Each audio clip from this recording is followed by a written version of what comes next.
Alright guys, thanks for tuning in. Over the last 2 days, I've talked a lot about the Pokemon Go situation. Essentially, a recent update on Pokemon Go caused a lot of backlash over the forced changes that were made to people's characters, their avatars. I then further looked into Niantic's association with this company known as GamerX, which claims to be some sort of nonprofit for LGBT people, although they've apparently not been running the company properly, causing them to have issues with the IRS, making them look like a very shady nonprofit. Furthermore, multiple executives at that company have been accused of various sexual misconduct allegations. Their prior CEO, Matt Kahn, had stepped down after numerous accusations of sexual misconduct. Matt Kahn was then replaced by Tony Rocca, who, get this, a mere few days later was also apparently accused of allegations of inappropriate behavior at the company. This causing yet another change in management. And this seemingly corrupt company, GamerX, is who Niantic has apparently been getting consulting advice on LGBT-related issues from. It seems like far too many of these LGBT consulting firms are really just corpo grifters doing reprehensible things and trying to hide behind the label LGBT as a shield, thus marking a divide of sorts between LGBT people. For example, some on various subreddits and YouTube channels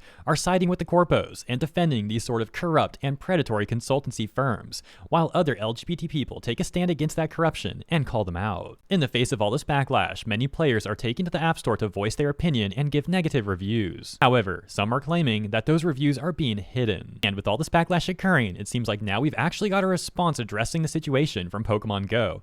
Or more specifically, this account on Twitter, where they claim to be the lead community manager for Pokemon Go. The response reading, regarding avatars, I've been reading and building notes, but I'd love to hear what folks think. Some caveats. Cruelty gets ignored. Critical, specific feedback is on what isn't working is great.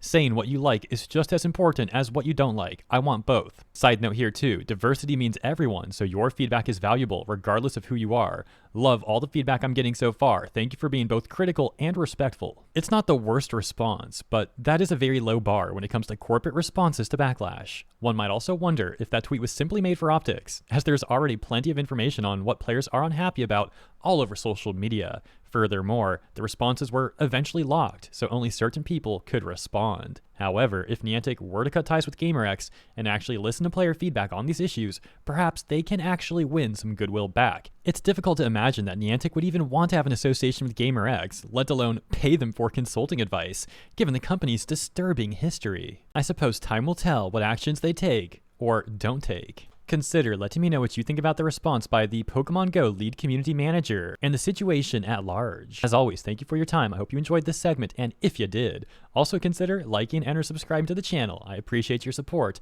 and I look forward to seeing you in the next one. Have a great rest of your day.